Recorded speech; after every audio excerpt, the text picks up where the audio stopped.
sa type of organization, so yung Best Peg Food actually operates as a general partnership. So ano ba yung general partnership? Yung general partnership is a type of business organization kung saan two or more people ang nagsasama para maging co-owner ng business. So lahat ng partners dito ay pantay-pantay yung responsibilities, risks, and rewards. Ibig sabihin, they all share on the profits ng business. Pero they also equally share in the liabilities. Meaning, kung may utang or loss yung business, lahat ng partners are responsible. Aside from that, lahat ng partners ay actively involved in managing and making decisions for the business. In short, sa general partnership, hati-hati sa kita, hati-hati din sa risk or liability, and sabay-sabay nagde-decide sa business. So, we have 10 general partners who contributed a total of 600 pesos. So, 60,000 pesos each per partner as initial capital.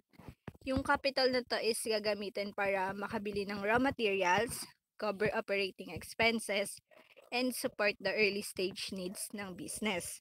Like yung startup costs and pre-operating costs. So, bakit general partnership? We choose general partnership kasi mas practical siya for our business. Since 10 people yung partners, mas magaan financially kasi maraming maghahati for capital contribution. At the same time, we can also share resources, ideas, and responsibilities. Kaya, hindi lang isang tao yung magde-decide and magmamanage for business. Maganda rin sa partnership kasi may shared accountability. Lahat may role sa pagpapatakbo ng business, pati sa risk and rewards. So next.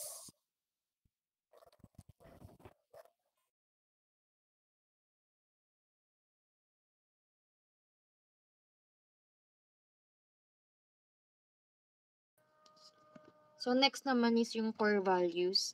So, sa core values, ito yung important principles na meron dapat yung company natin and dapat napapractice din siya inside the business. So, itong guide na to is gina-guide niya tayo on how we should act, decide, and kung paano makitungo sa ibang tao. And mahalagang factor din to ng business kasi dito nagsisimula din na magtiwala yung mga tao sa business natin. So, first is passion. So, passion in the company ensures employees love what they do and work their hardest to produce top quality snacks. So, kailangan may passion tayo kasi ibig sabihin nun, pag may passion tayo, mahal ng employees yung trabaho nila. At pag mahal nila yung trabaho nila, mas napupush tayo to do better and serve the best product quality to our customers. Next is yung openness. So, embracing new ideas, innovations, and customer input allows the company to expand. Being prepared to adopt allows one to maintain trends, remain ahead of competitors, and continue to enhance products and services. Mahalaga din na bukas tayo sa mga ideas na meron tayo at sa mga feedbacks ng customers, whether good or bad. Kasi sa ganung paraan, alam natin kung ano pa yung need na ma-improve para mas mapaganda pa yung takbo ng business natin. Next is purpose. A strong purpose keeps the business focused towards providing compelling, nutritious snacks on a consistent basis. Purpose gives the business a stronger identity. It builds trust and approval from customers, and it builds camaraderie within the team members to get together to do their best. So, syempre, kailangan may purpose, di ba? And ano nga ba yung purpose natin? Di ba, we exist to bring people together through enjoyable, guilt-free snacks and meals. So, pag may purpose tayo, syempre, pag may purpose tayo and meron tayong goal na iniisip, and meron tayong nasusundan, syempre, iisa lang yung daan na gusto natin na tahakin. So, pag may purpose tayo, mas nagiging direct tayo kung ano ba talaga yung gusto natin na ma-achieve. And then next is yung integrity. So of course, yung honesty and fairness is very important. Kailangan na ma-maintain natin yan, yung good reputation ng business natin kasi makakaapekto yun sa growth ng business natin if magkaroon man tayo ng bad reputation. So, kailangan whether inside or outside the company tayo, meron tayong integrity. And then lastly is the teamwork. So, kapag lahat sa company kasi nagtutulungan, mas nagiging magaan at madali lahat ng bagay. Kaya it is something na dapat ma-possess ng mga employees inside the workplace para makabuild ng good relationship with other people and also mas maging united yung bawat isa.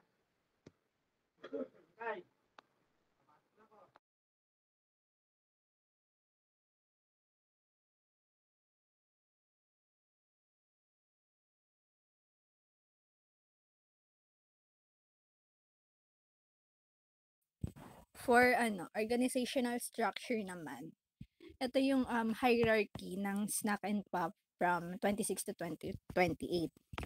So at the top is the top management, which is composed of the business owner. So tayo. So yung top management yung nagsiset ng overall direction ng business, gumagawa ng major decisions, and nag-oversee ng long-term goals. Under them is the store head. Siya yung responsible sa day-to-day management ng store. Isa sa mga responsible niya is siya yung nagmo-monitor sa crew, nag-ensure na tama yung operations, at nag-handle ng immediate problems sa store. Parang siya yung bridge between the owners at ng mga crews. On this side is we have an accountant. Yung reason kung bakit naka-red and broken yung lines is hindi siya directly part ng daily store activities. Pero very important siya for financial support. Like, siya yung nagmo-monitor ng sales, expenses, and profit. Then, sa pinakababa is yung crew members. Sila yung frontliners na humaharap sa customers. Like, nagpe-prepare ng products, nagsaserve ng pagkain. So, guided sila ng store head to make sure na consistent yung quality and yung service. So, in short, yung structure na to shows a clear chain of command. So, yung top management, siya yung nagsiset ng direction. Yung store head is yung nagmamanage ng daily operation. And the crew is yung nag-execute by serving the customer. So, with them is the accountant as a financial support.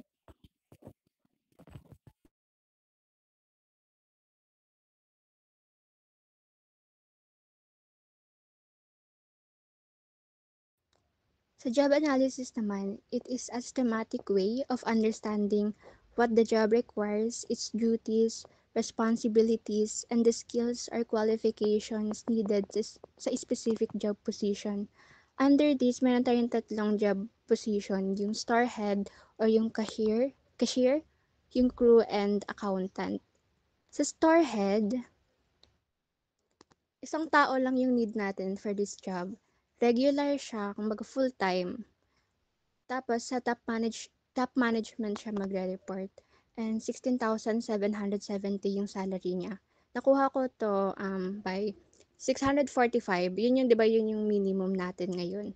Ita times na i-multiply natin sa 26 days. Yung store head, sila yung responsible for overseeing the daily operations ng store.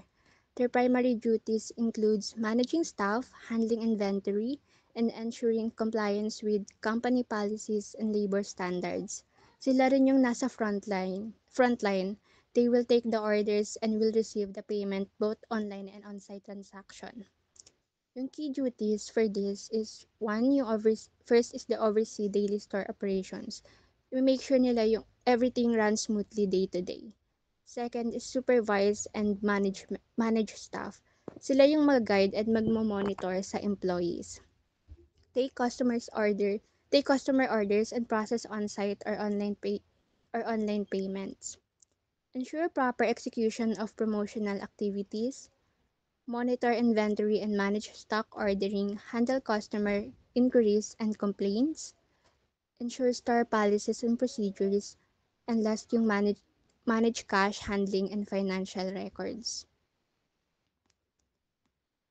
Sa skills and competencies naman needed for this job is pleasing personality and strong communication skills. Siyempre, kailangan kapag haharap ka sa mga tao, kailangan friendly, approachable ka para hindi rin sila mahiya mag-approach sa'yo. At least 18 years old and above, minimum age requirement. 18 yung nilagay namin dito kasi, di ba dati naman walang K to 12, so 18 years old nakaka-graduate na. Kaya ayun. Third is graduate of any college degree, any field but higher education required. Fourth, leadership skills, ability to lead and manage people. Fifth is proficient in basic math. Needed kasi to for handling money and transactions. Basic computer skills. Siyempre, haharap sila sa computer. Kailangan kahit papaano may knowledge sila about ton. Familiar with Excel, since yung store natin or yung business natin gagamit ng Excel para mas mapadali na rin. 8. Basic literacy and numeracy. 9. Work efficiently under pressure. And lastly, yung process transactions.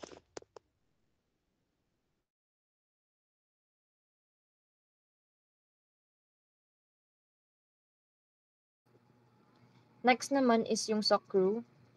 So, yung number required for our crews, so sa business natin, kailangan natin ng 4. And all of them are part-time. So, each of the crews only have 5 working hours per day. And then yung report is sa may top management. Target deployment is January 1, 2026. And yung salary nila monthly is 6,500. So sa job summary, a crew is responsible for providing excellent customer service, preparing and cooking food according to recipes and quality standards, and maintaining cleanliness and organization within the store. So sa crew, kasama na dito yung cook, dishwasher, and cashiers if ever man na sila yung assigned in that day. So sa key duties and responsibilities, first is greet and assist customers. So, syempre kapag merong mga tanong yung mga customers natin or meron silang kailangan mo silang i-assist. And then next is operate the cashier and handle payments if assigned. So, if ever man na hindi available yung storehead natin on that day, possible na ma-assign yung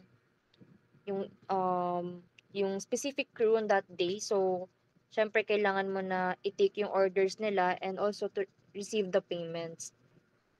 Next is maintain cleanliness by regularly sanitizing the dining, kitchen, and working areas.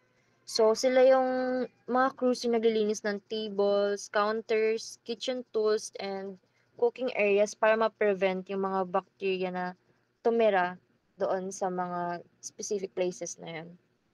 And the next is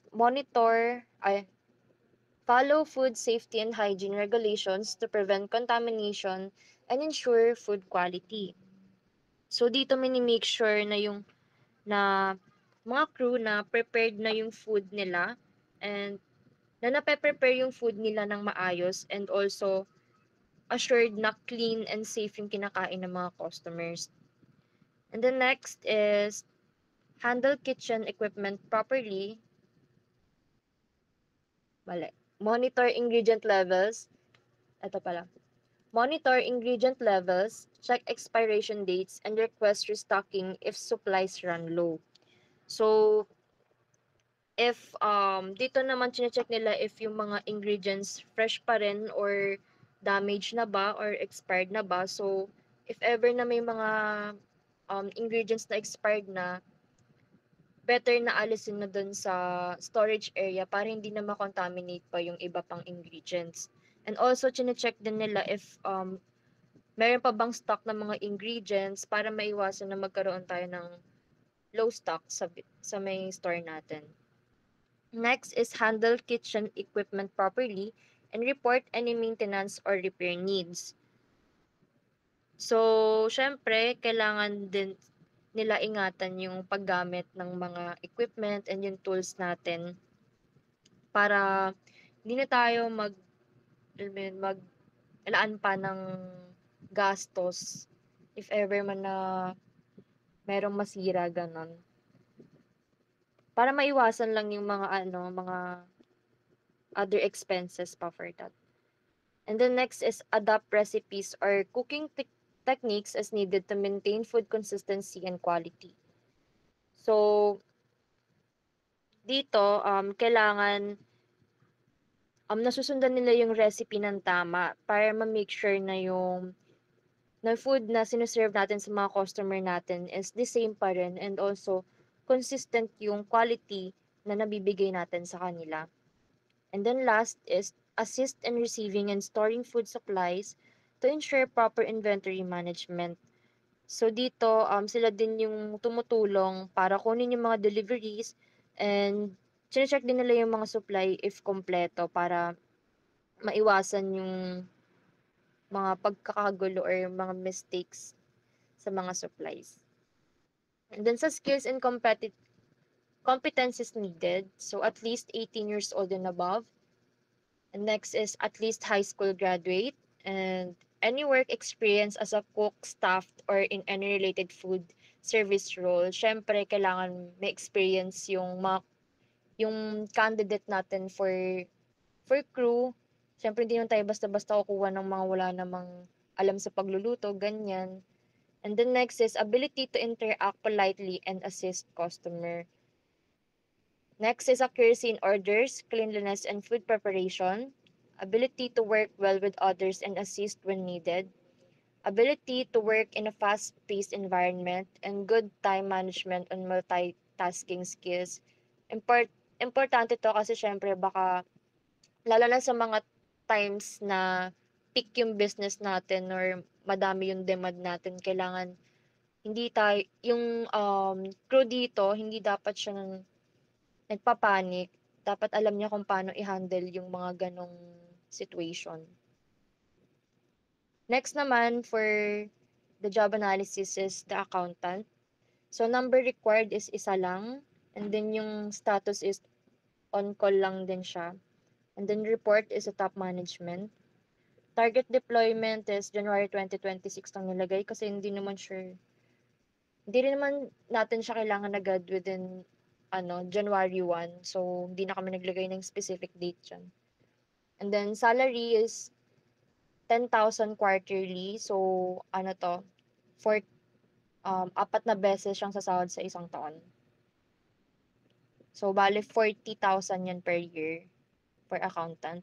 And then the job summary, responsible for providing periodic financial services and support as needed by the business. So, yung accountant, siya yung nagpe-prepare ng financial reports natin. And siya din yung nag-a-advise sa company natin para makatulong mag-grow yung business natin and ma-avoid yung mga losses. So, sa key duties and responsibility, number 1 is present financial information to management that has been summarized and analyzed. So, dito, kailangan niya i-explain kung ano yung financial status ng business natin, if kumikita pa ba tayo or nalulugi na. Next is financial transaction documentation has been updated. So, trabaho din yun na i-record yung financial transactions natin like yung income and also yung expenses. Next is creating a profit and loss statement. So, um, pinapakita din dito, siya yung nagpapakita sa atin na kung magkano ba yung naiipon ng business natin and magkano yung nagagastos ng business natin. Next is handling financial transactions that have been audited and documented. Dito naman chine-check and review yung transactions para ma-ensure yung accuracy nung transaction na yun and para walang pera na ma-misplace. And then next is keeping accounting under control by developing policies and procedures. So, Sila din yung nagka-create ng rules and system for handling money properly para walang confusion or mistakes doon sa transactions na yun. And the next is coordination of financial issues with management through financial resolution. So, syempre, if ever man na may yung accountant na yun, may makita siya na problem with our financial status, it's sila nakikipag-coordinate sila sa management natin para mapag-usapan kung paano siya masosolve and mabalik yung financial status natin into a good status. Next is protecting financial data by communicating proper budgeting and financial advice to the management. So, katulad nga ng sabi ko kanina, sila yung nagbibigay ng advice on budgeting and money management while keeping financial records safe. Next is ensuring financial security by adhering to internal controls. So, pina-follow nila yung security measures ng money and yung data para sa mga possible misuse ng pera ng business natin. And then last is tax payment preparation for disbursement or reimbursement. So, pinaprepare nila yung documents and records for paying taxes or claiming tax refunds. For the skills and competencies needed, a bachelor's degree in taxation, accounting, or finance is required. So, kailangan merong degree yung kukunin natin na accountant to ensure na accurate yung mabibigay sa atin na mga documents and information. Next is at least 2 years of experience in the field is required. Next is in-depth knowledge of data entry management, understanding of Microsoft software, capable of working in a team and producing high-quality results under pressure, accounting experience in a retail or restaurant setting, essentially strong verbal and written communication skills, self-motivated with excellent analytical skills, and detail-oriented with strong prioritization and time management skills.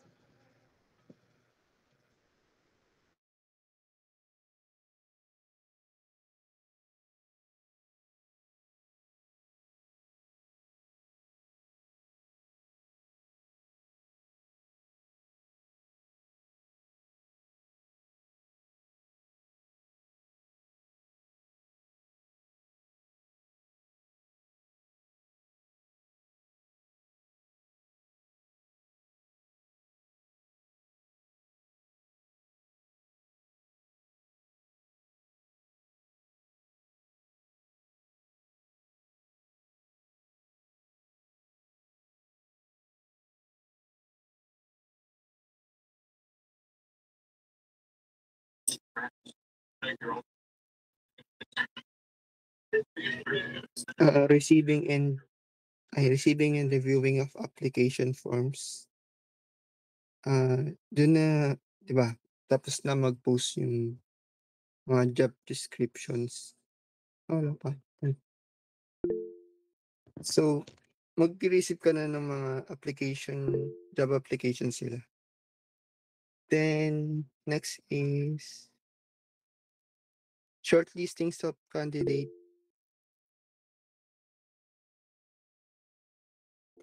shortlisting of candidates. After mo ma-receive yung mga job applications mo, siyempre pipiliin mo yung mga pinakamaganda or yung mga most competent dun sa job application nila. Ay.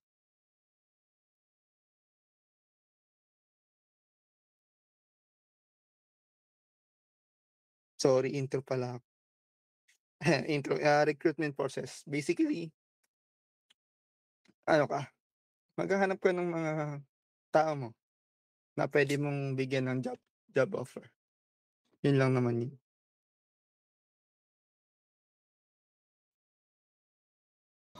And then yan, sa structure natin, explain ko lang kung... Ayun, wait lang. Explain. Ay, wait lang. Ayun, first is job vacancies identification. Identify natin if sa loob ba ng company may need tayong i-fill up na job or role. Tas next is if meron man job description nung kung ano yung missing job na yon or yung wala pang employee para doon. Yan, job description gagawa tayo nun. And after that, advertising and posting job vacancies, then sunod doon is sourcing of possible candidates. Meron tayong internal recruitment and external recruitment. Sa internal, yon yung mga nandun na sa loob ng company or ng business, which is yung mga old employees na. Yan, after nyan, interview and assessment. Then, not qualified, and if qualified, proceeds na sa selection process. While yung other naman is yung external recruitment, which is, ayun, mamaya ko explain after nyan. Ayan, receiving and reviewing application, not qualified, and if qualified, may acknowledgement letter sila na ma-receive, and yun sila na yung confirmed applicants. Then, proceeds na sa selection process. Then, ito yung yung explanation every step or stage. Yung first is sa job vacancies identification. Yan yung yan yung unang kailangan gawin ng company. Need nila i-identify if meron bang vacant job or position na need i-fulfill or i-fill. Kasi malay mo, short staff na pala kayo, tas work overload yung isa. Of course, unfair naman yon para dun sa isang employee na dalawa yung ginaganapan niyang role or job. Tas yung sahod niya is same lang. So, need natin din i-monitor if short staff ba tayo. If kailangan na natin magdagdag pa ng mga employees.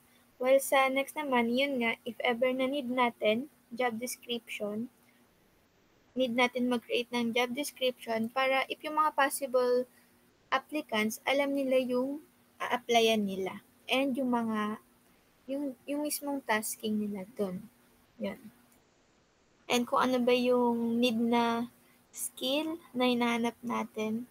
And kung same lang ba, kung may experience ba sila, past experience na same sa hinahanap nating applicant.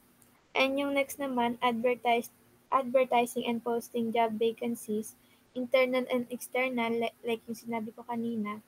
And if external, announce natin sa loob mismo ng business or ng company, kung need natin mag-upgrade or promote ng mga empleyado. Ayan, sila yung unang makakaalam. And yung next naman is external. Ayan, magpo-post tayo through online sa mga social media platforms ng Snack and Pop. Then also, gagamit din tayo ng print advertisement. Like, nakapaskil yun sa mismong store natin or sa may tabi. And yung pang-4 is sourcing of possible candidates. Ayan, dito may possibility na mag-promote tayo ng mga old employee natin and mag-a-add tayo ng bagong employee from external recruitment. Ayan. Or pwede naman din na same lang yung ginaganapan ng old employee natin. And dun sa bagong applicant, sila yung mas higher yung position or vice versa. Ayun lang.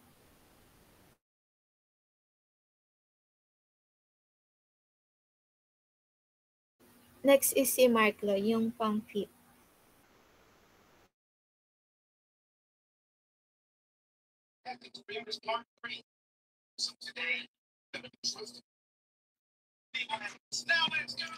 Receiving and reviewing applications, yun na, after mo ma-receive yung mga job applications sila, siyempre pamimilian mo kung sinong malapit, sinong mas qualified, yung maganda experience. Iwi-weigh mo lahat ng options mo. Then, kasunod nun, 'pag na-weigh mo lahat ng options mo, dun na papasok yung step 6, which is gagawa ka ng shortlist mo or yung talagang, sabihin na natin yung pinakamagandang candidate or qualified para sa position na yun. And sa step 7, after mo na magawa yung shortlist mo, lahat ng nasa shortlist mo, siyempre i-notify mo sila na interested ka or yung qualified sila para mag-interview na or sa next step. Then gagawa ka din ng acknowledgement letter kung pumasa ba sila or i-reject mo yung job application nila. Then sa step number 8, an interview. Interview and assessment na. Pwede nating i-check yung skills nila, kung i-verify natin yung characteristics nila, yung personality, kung akma ba, baka may problema sa sa social skills, sa verbal skills, mga ganung bagay. After ng assessment, doon na siya mag-interview sa HR for further processing naman. Yun lang.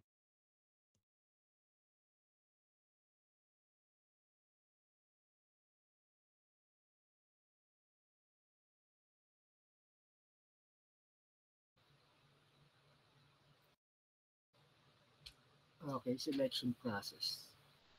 Parang yung, tama ba yung gawa natin guys? Parang selection process na rin kasi yung nasabi ni Mark. Tama ba? Anyways, okay, selection process.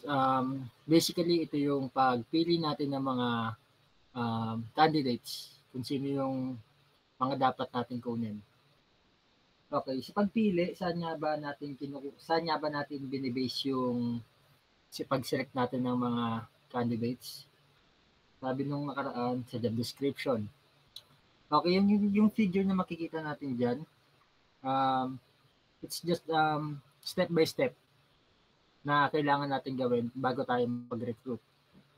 Una, resume screening, preliminary interview, job application form, preliminary test, employment interview, checking reference, pre-employment requirements, and final selection. Okay, resume screening. After ng recruitment process, or after ng anong tawag dito? After mag-post, ganyan, sabihin lang natin post. After may mga mag-pass ng resume, after may mga mag-apply, resume screening, doon tayo mamimili ng mga possible candidates na pumasa. Usually, kinukuha lang natin dito yung mga related sa kailangan nating empleyado. Next, preliminary interview. So basically, ito yung mga basic questions such as work history, skills, and knowledge. Next naman, job application form. So dito, it's all about personal information naman. Tapos dito rin pipili yung HR, no, kung sino yung mag-a-advance sa next step. Preliminary step ay preliminary test. Now, after application complete, resume screening, they will take a test, a preliminary test. The said test includes a knowledge test, proficiency test, aptitude test to determine who of those applicants have possessed necessary abilities and knowledge through the data gathered from the test. So dito, parang ninanarrow down lang natin yung may mga necessary skills and abilities. Next is employment interview. So the applicant will be invited to an in-person interview and invitation letter will be sent through Gmail. The interviewer will ask more in-depth question, usually ito yung mga HR, regarding the experience, knowledge, and problem solving of the applicants. So dito basically, ano lang to, parang mag-uusap lang kayo nung applicant mo kung papasa ba siya sa kailangan natin. Number 6, Rocky.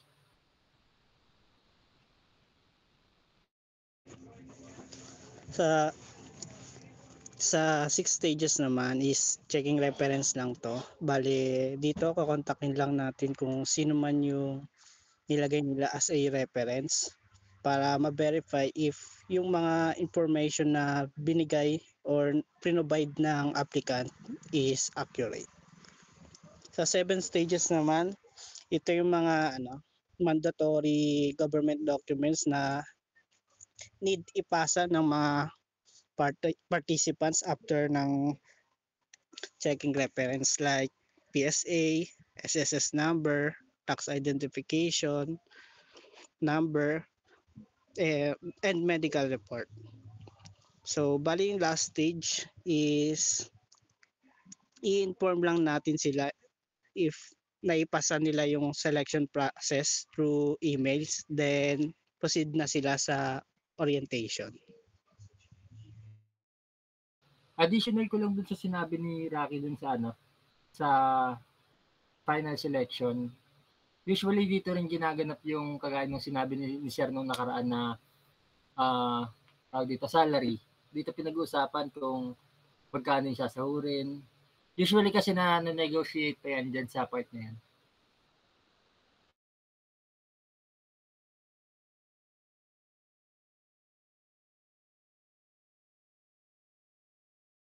Okay na po.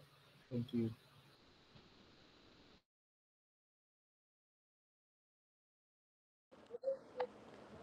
Detail naman siguro ako.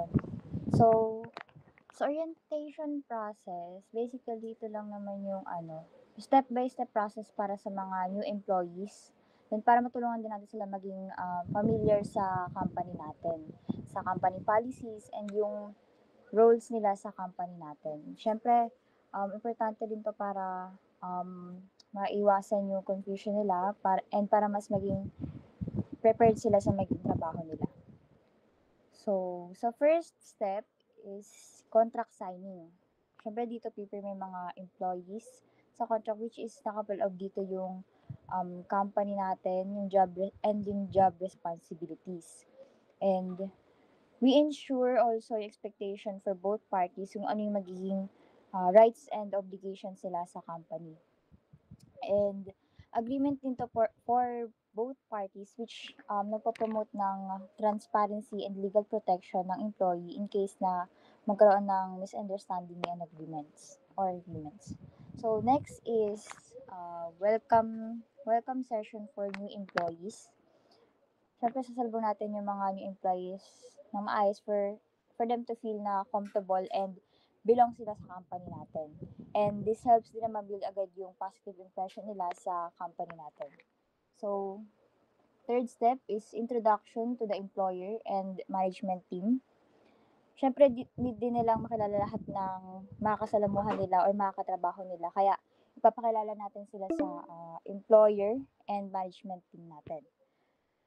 So, sa ganitong step is magkakaroon sila ng familiarity and connection between them, which helps to have a good working relationship. Then, fourth step is yung company overview. Siyempre, di mawala yung company overview natin. Which is dito ipapaliwanag yung new employees kung ano yung company history natin, yung mission and vision, and kung ano yung goals ng organization natin para magkaroon sila ng knowledge kung paano nag-ooperate yung business, kung ano yung value nito, and kung ano yung role niya sa industry. And yung purpose nito is para makita ng employees na hindi lang basta nagtatrabaho ganun. Kung hindi may ambag din sila sa success ng company natin, success or growth ng company natin. So, yun nga, kapag naging malinaw sa kanila to, mas magiging motivated sila dahil nga alam nila yung ginagawa nila and may halaga yung trabaho nila sa growth or success ng business natin. Next is JM.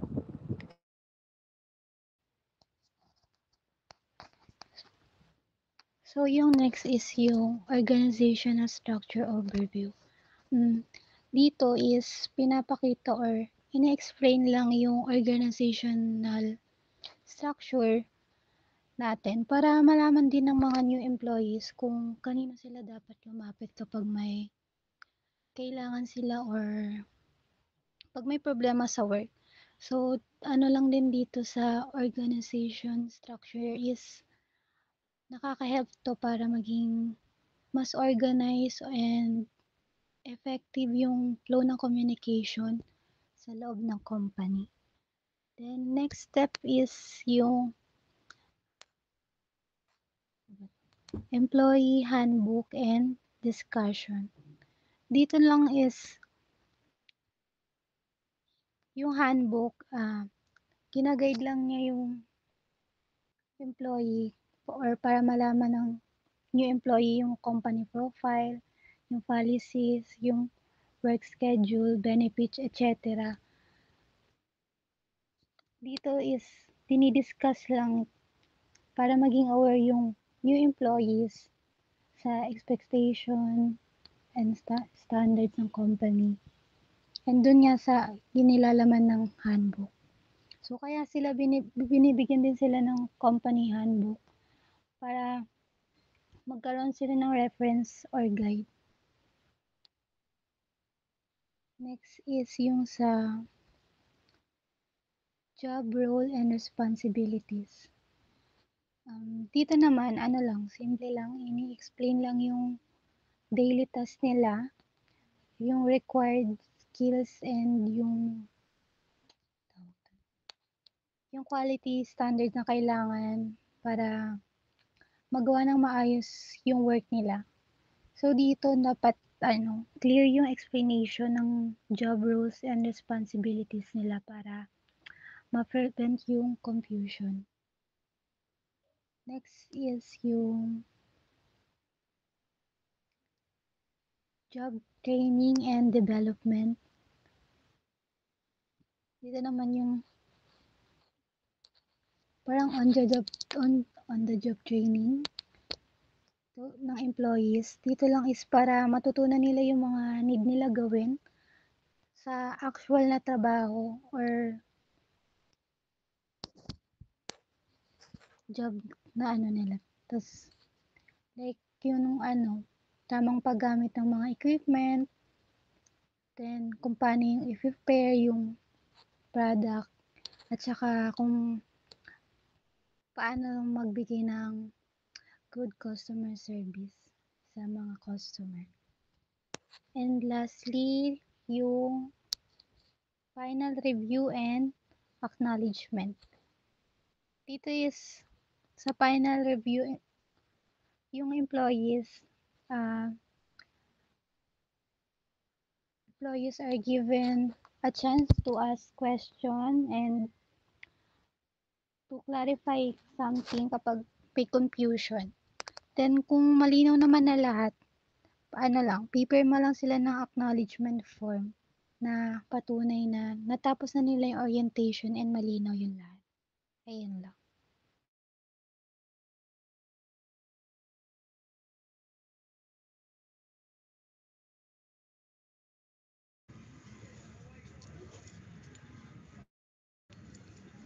Food safety handling.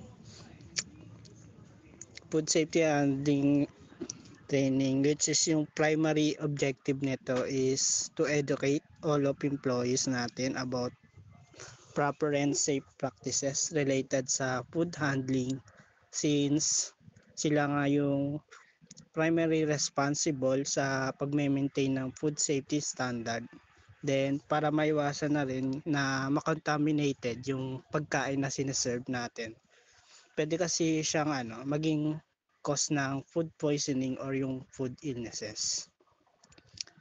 Then, yung method na naman na gagamitin natin is seminar, demonstration, and simulation.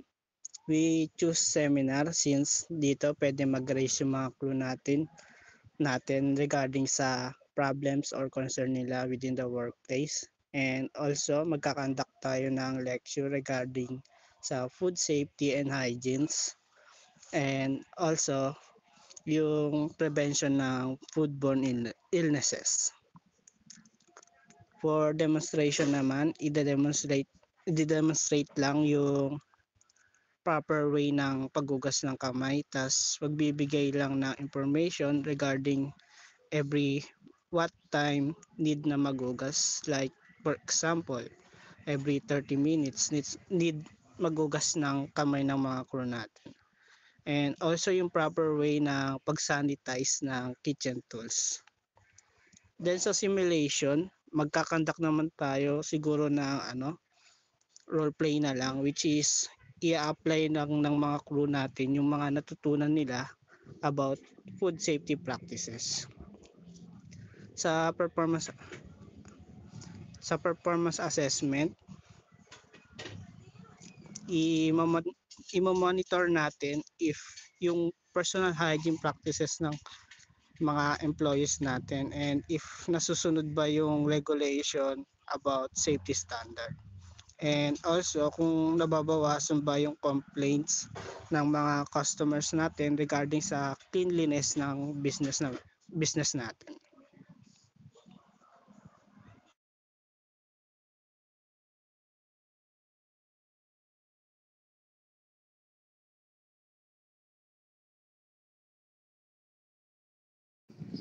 Wait lang.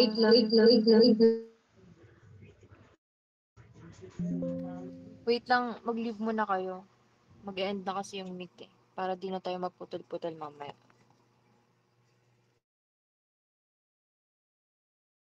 Budget cost natin para sa meal 900 pesos, anim siya.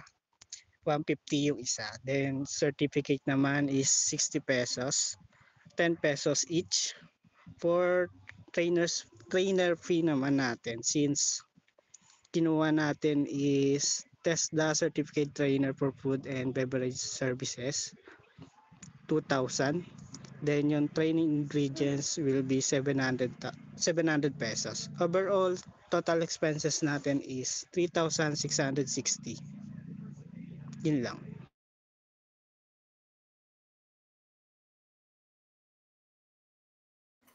Yung next training program natin is yung Customer Service and Communication Seminar.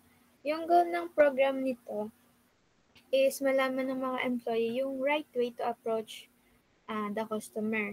The proper tone, the language, ayan, yung kailangan nilang i-apply sa sarili nila when it comes to talking or communicating to the customer. And yun, also yung body language din nila and facial expression must be appropriate. Ganun. Ayan, mostly kasi isa to talaga sa tinitignan ng mga customer, yung customer service ng isang business. Iba kasi yung effect sa kanila nun, kaya much better talaga na ma-orient or ma-train yung mga employee ng Snack and Pop.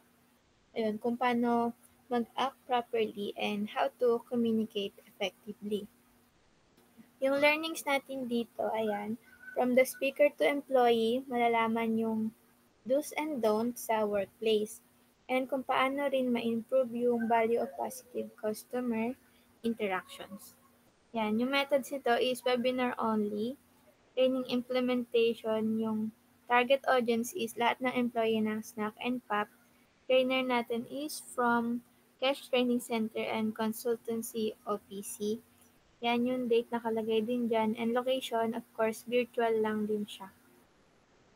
Yung performance assessment, ayan, kunwari if ever natapos na, yung assessment na nangyari is, yung mga attendees is nalaman nila kung paano yung gagawin nila sa different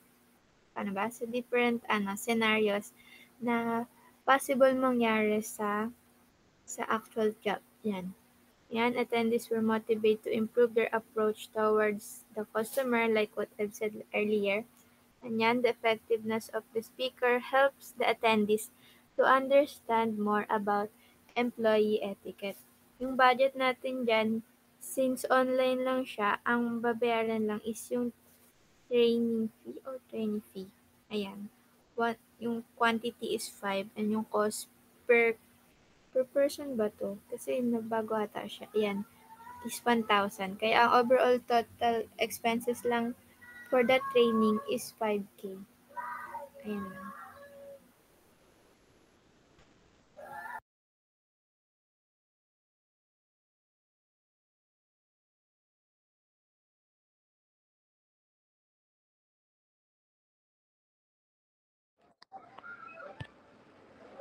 So, sa Basic Occupational Safety and Health Program, training program, so, in short is BOSH training. So, ito yung safety training which is required siya ng DOLE or Department of Labor and Employment para sa mga workers and employers.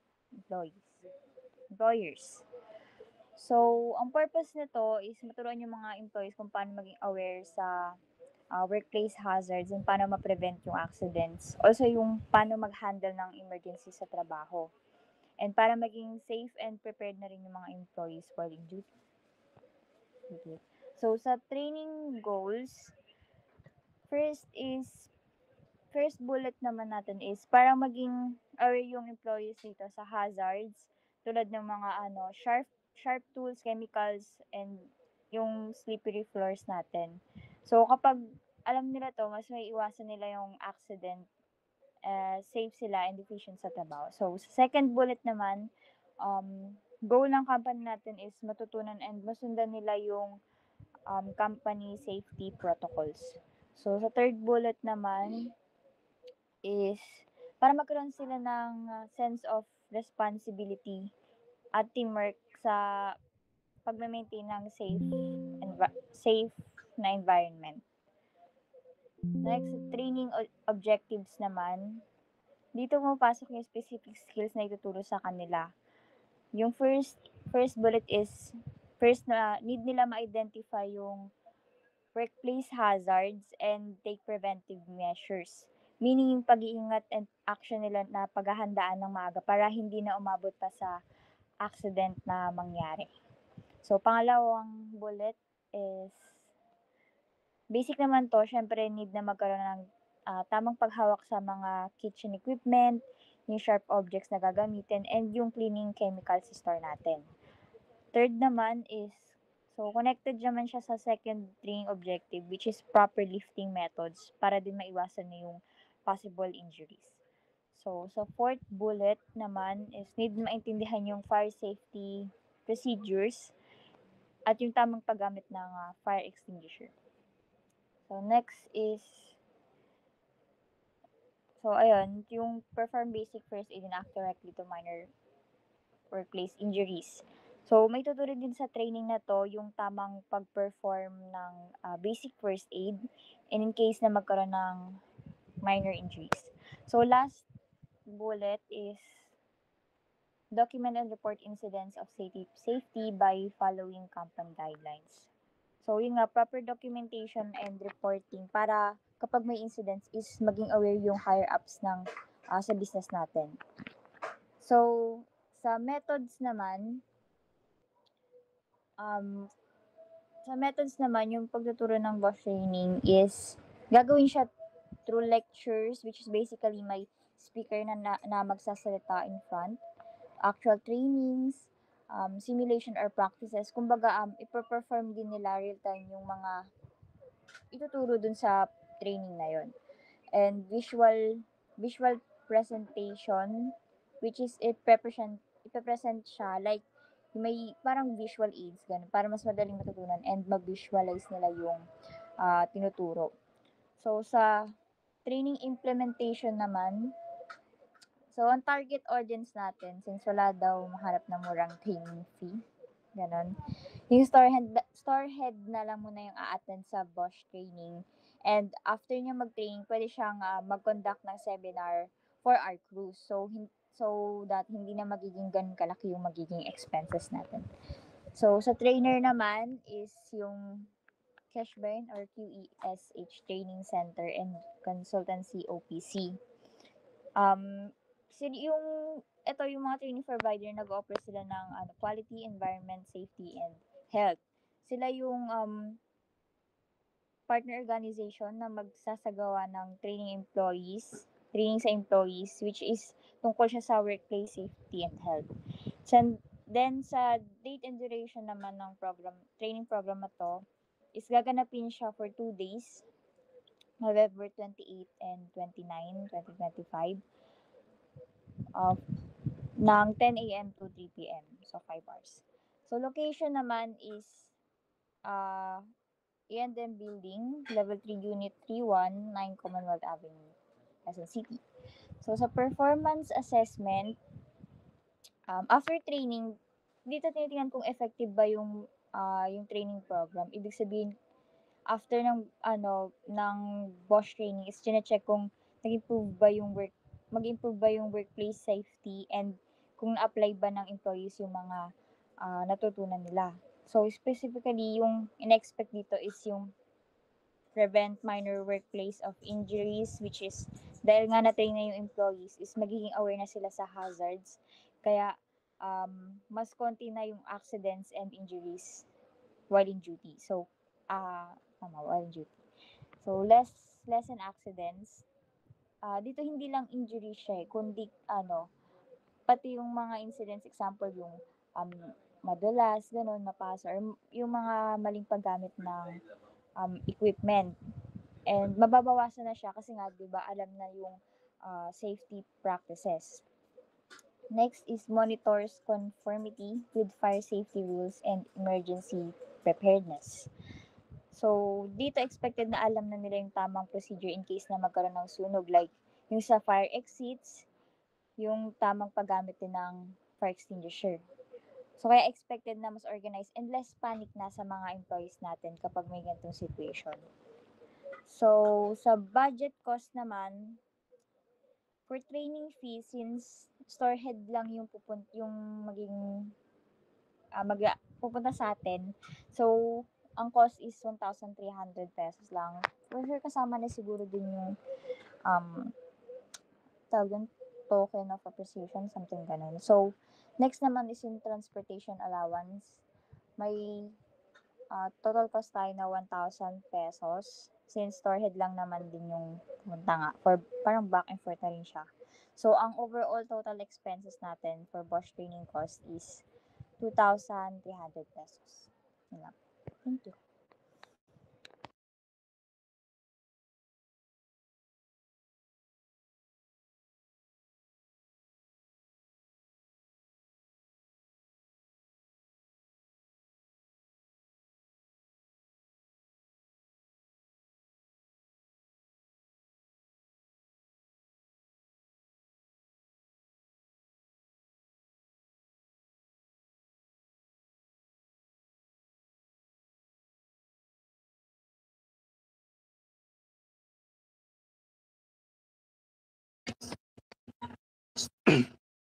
Sa eco-friendly naman, siyempre, sa workplace, merong mga bagay-bagay na kailangan nating ituro sa mga employees natin tulad ng pagtitipid ng mga disposable equipments tulad ng gloves, plastic cups, mga plastic utensils. Kasama din dito yung tamang paggamit ng mga utilities para iwas aksaya sa kuryente or yung overusage ng mga utilities. So sa program natin, straightforward naman siya. Basically, ipapakita lang yung mga procedures. Kunyari, sa example, pagtitipid sa tubig, paano tamang paghugas ng kamay para hindi maaksaya yung tubig, paano tamang pag-dispose ng mga basura para ma-maximize natin yung paggamit ng mga plastics, etc. Target audience, siyempre lahat ng employees. So yun na nga, yung trainer is environmental specialist para mapaliwanag niya kung ano bang kahalagahan ng ginagawa ninyo, bakit ba ginagawa niyo pa nagtitipid, etc. etc. Then yun lang naman.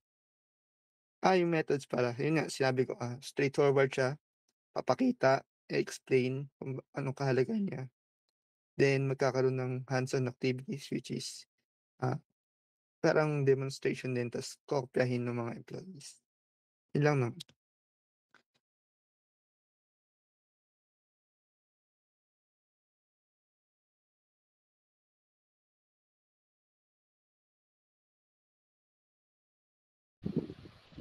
Okay.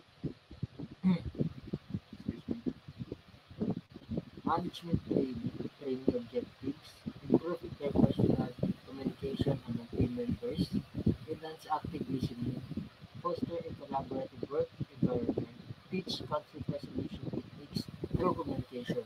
So basically, itong program natin na to is para sa mga employees natin na maturuan sila kung paano at kung paano magkaroon ng collaborative work environment. No? So, learnings na matututunan dapat nila dito sa webinar na gagamitin natin is understanding communication styles and preference, techniques for active listening and providing constructive feedback, how to manage and resolve conflicts and effective communication, building trust through clear and transparent communication. So, dito basically, tinuturuan na sila kung paano makipag-communicate sa loob ng company or sa loob ng community natin. Ganun. Methods natin, webinar, so via online lang siya. Tapos training implementation, target audience, so kagaya nga nasabi ko, all employees, trainer, business coaching corporation, date and duration 2026. So 4 hours lang siya, 1 to 4. Location, virtual or online. Performance assessment. So paano natin malalaman na effective yung ginawa natin dito? Pre and post training surveys to assess knowledge acquisition. So bibigyan natin sila ng survey. Magsasagot sila ng survey, yun lang yun. Role-playing exercises and real-time feedback from peers and facilitators. So dito, hihingi tayo ng feedback sa kanila or pag-role-play natin sila kung paano nila ma-execute yung natutunan nila. And lastly, follow-up assessment after 1 month to measure communication improvement. So after 1 month, mag-follow up tayo ng assessment kung talaga bang ginagawa nila or effective ba talaga yung natutunan nila dito sa program na to. So budget cost, wala tayong masyadong ginastos dito. Trainers, fee lang. So meron tayong 5 trainer. Tama ba yung tawag dito? 5 trainer, so nagka-cost siya ng 1,000 each. So total cost 5,000. Yun lang. Thank you.